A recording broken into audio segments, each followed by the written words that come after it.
Hi, Alexander. This is feedback for your task number two. I'm going to be talking mostly about the structure and organization of your text and about the paragraphs. Um, in starting in very general terms, this is a really good text. So there are mostly good things to say about it, and then I have a few pointers about what you might do to improve as you progress in your writing.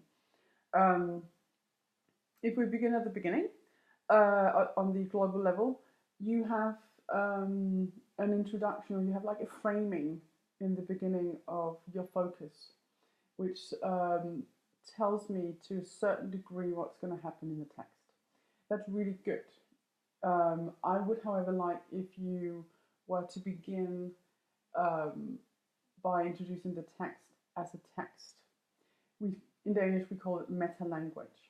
It's not used in English, but in Danish we call it meta language. So it's language about the language. Just give me an idea of what you're going to be doing. How are you going to arrive at your conclusion? How is your text going to progress?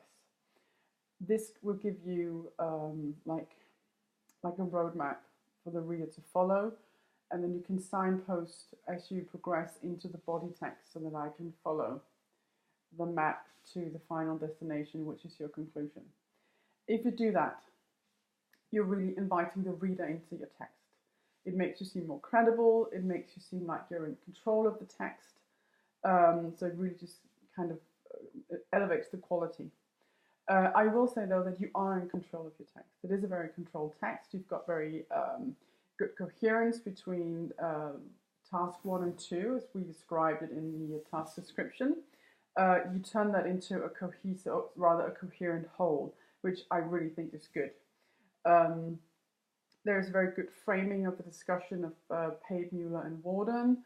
There's a good presentation of your own analysis. That's to say that it's very clear that your analysis it's like a personal voice coming through, that we feel in the text as readers that this is you speaking, and it's your choices and your assessment of the theory that you've read, and now you're presenting that to us. So that's a really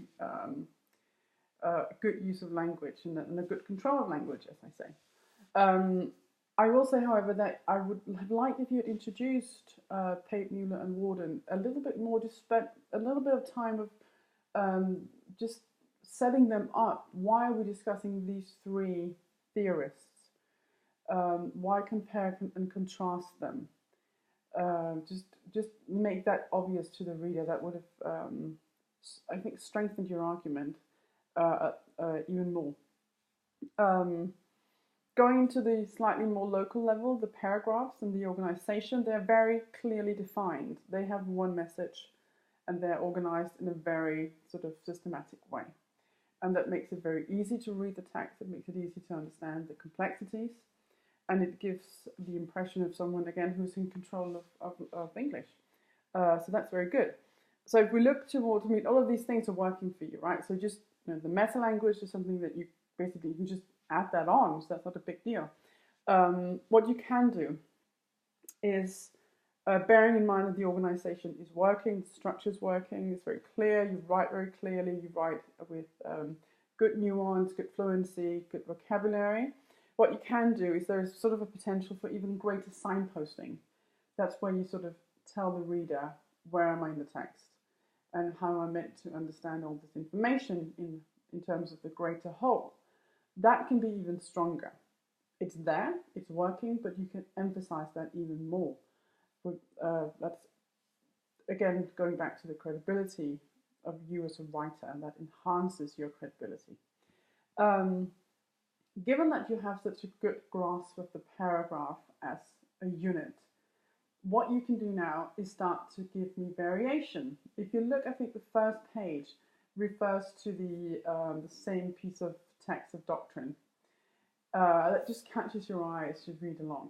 So that's, if you give variation between the different templates of paragraphs, that is just a benefit for the reader. It means that you are not just grabbed by the content and the sort of the description of the content, but also by sort of a flexible way of using language. So consider that if that's a possibility, that you can vary your choice of paragraph.